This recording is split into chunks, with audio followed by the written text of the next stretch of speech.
Hello, everybody, and welcome to the weekly reading. This is take two.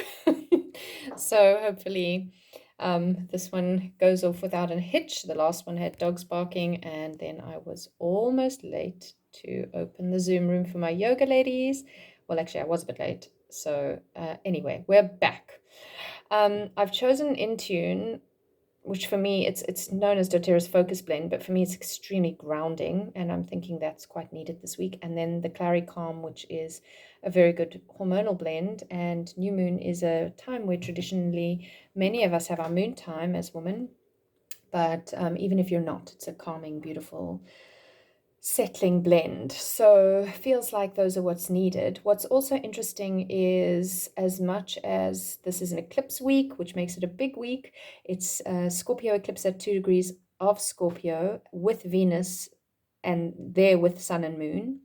So it's really a pivotal transitional point where Venus was in the heart of the Sun, making a new star point in Libra for the first time in like 100 years that she's had a Venus star point in Libra. So that was pivotal in itself. And then she traveled with the Sun, Venus traveled with the Sun into Scorpio. And so there's this mixture of the Libra relationship energy into Scorpionic relating. And I feel like that's really bringing in a lot of the deep desires for love and what we value with the sign, with the planet Venus. And she's giving us the opportunity to, first of all, do it in a very kind of like, I want balance, I want equality, I want everyone to be happy in Libra. And then doing it in a more deep introspective kind of way, and saying, well, this is what I'm prepared to fight for. These are the causes and the relationships that I'm going to fight for, because Scorpio is far more prepared to fight for things, being ruled by Mars traditionally. We also have Mercury retrograde, or going retrograde at the end of the week, and is currently at 25 degrees of Gemini all week. So he's at a sitting space, stationary, feeling that degree point. So if you have anything near 25 degrees of Gemini, for example, I have my sun at 26 degrees, so this will be very pertinent to me. If you have anything within a few degrees of 25 of the mutable signs, Gemini, Virgo, Sagittarius, and Pisces, this is going to be exceptionally strong for you. Okay, let's jump into our reading. Oh, I hope you've chosen a number between 1 and 4. And here's our reading for the week. So what I wanted to say is, actually, I feel like this reading is really quite nice and positive, and I feel like the energy is pretty intense, but with positive. Here go the dogs next door again, I'm afraid. So with the intense energy and the really solid cards, I kind of feel like in some ways it's bridging to the next eclipse. So it's kind of from Scorpio eclipse to 2 weeks time when we have full moon eclipse in Taurus.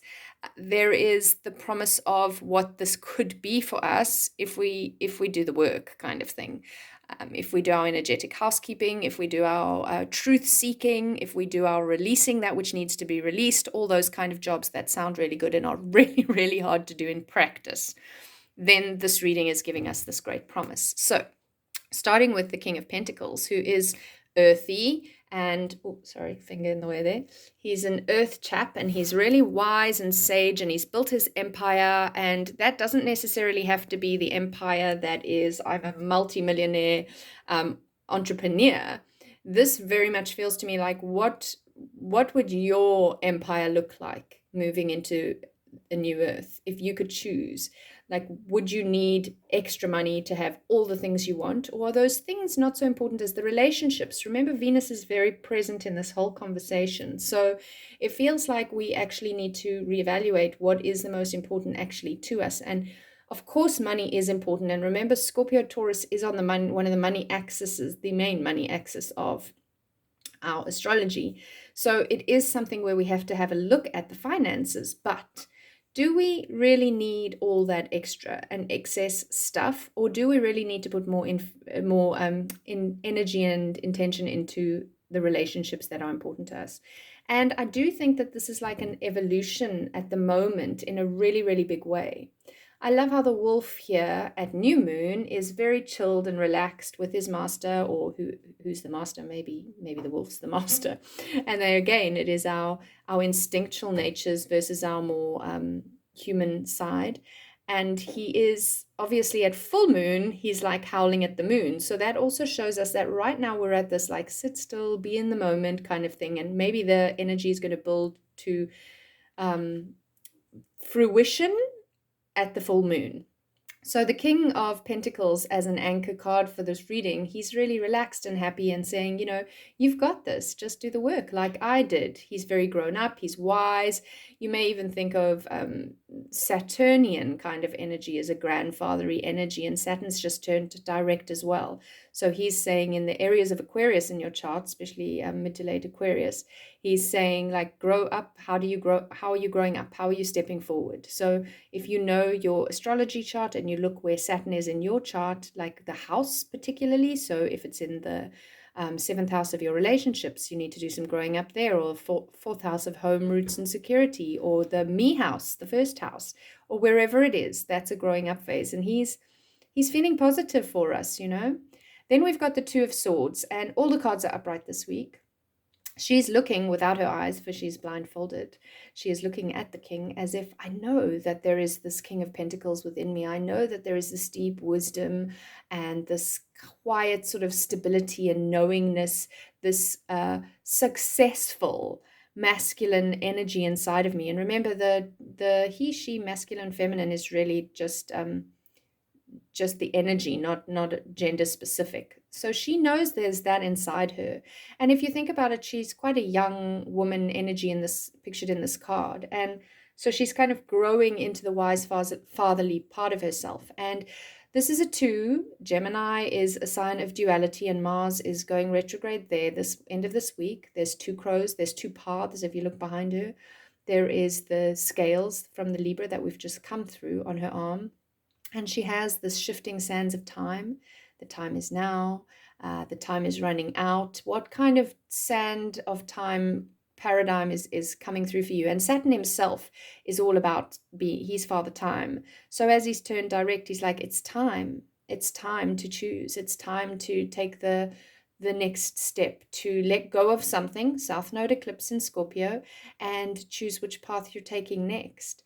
And the crows are unraveling some old paradigms, old thought systems, old belief systems that have been keeping us stuck in a spot. And then we move into the 8 of Wands, which, and we've got 8 and Ace of Wands. So this is fire. The Swords is air, just a reminder, and Pentacles earth. So now we've got 2 fire cards that are, and the 8 is like a firecracker, a rocket, a go, go, go, a speedy kind of, yes, you've got this kind of energy, which is so interesting with Mars going retrograde. It's almost as if that would be the opposite. So I feel perhaps this is Saturn moving forward, giving us a bit of a grown up go, and he does go slower than Mars anyway. And also our opportunity to realize that we actually are on track again, as I said earlier. If we do the work, if we look at where it is that we need to be focusing, then we'll be fine. Then we've got this. And it sounds easy and it's not. It's simple. It's something that just resonates easily with us, but that doesn't mean it's easy in practice. So we do have to be mindful of that. And then the Ace of Wands, she has her eyes closed. And then inside of her is this new beginning. Inside of her is the spark, this creativity. And I love how both of these 2 of Swords and the Ace of Wands don't have their eyes open. And yet there is a sense of peace in them and tranquility. And for me, that's also, Mars is the go, I can see the way forward, I'm going to do it now kind of planet. And with this retrograde happening, it's about not doing it in a hurry. It's about waiting until the way is actually revealed, or choosing the way through our instincts and intuition rather than what society says is the right thing to do. That's not always an easy choice to make, of course, as any of us who've made those choices or are making those choices know. But there is definitely more fire and passion and creativity in this reading than I feel like we may be feeling right now. So trusting that it's there, and we just need to calm down, pause, breathe, Be patient. I mean, fire is not a patient energy. I hold a lot of fire myself, so I'm finding that patience that patience piece quite a challenge. But that's definitely the message, because there's more movement than we know. There's more growth than we know. It's happening. It's just happening below the surface, which is very Scorpio. Scorpio South Node, we are releasing stuff. We are actually seeding new beginnings of things, new empires, new earths, new decisions, new directions, new momentum, new creativity. And even if we can't see it fully yet, it's absolutely happening for us right now. The time is now.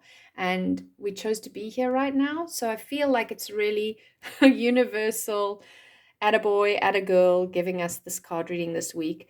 And I feel like you need to kind of remember where you were this week, and what card you're sitting with and what you're feeling and sensing, and where this almost doesn't feel congruent, and then look back at it when you come to the full moon and see what's evolved, see what's developed. Remember that eclipses have a longer kind of action than a normal full and new moon, which is already like those are the big points of a month when we're looking at the moon. And eclipses tend to have more of a broad happening. Sometimes what happens for us in eclipses is it actually starts happening before, and sometimes it happens during the eclipse, but we don't even realize it until after. It's a real perspective shifting kind of energy, and it will be more prevalent for you if you have anything near the points of the eclipse, which is 2 degrees. And I think the full moon eclipse in 2 weeks is around 16 degrees. So yes, 2 degrees and 16 degrees of the fixed signs, which would be Taurus, Leo, Scorpio, and Aquarius. And I already mentioned the mutable signs for the Mars movement. And of course, there's so much more.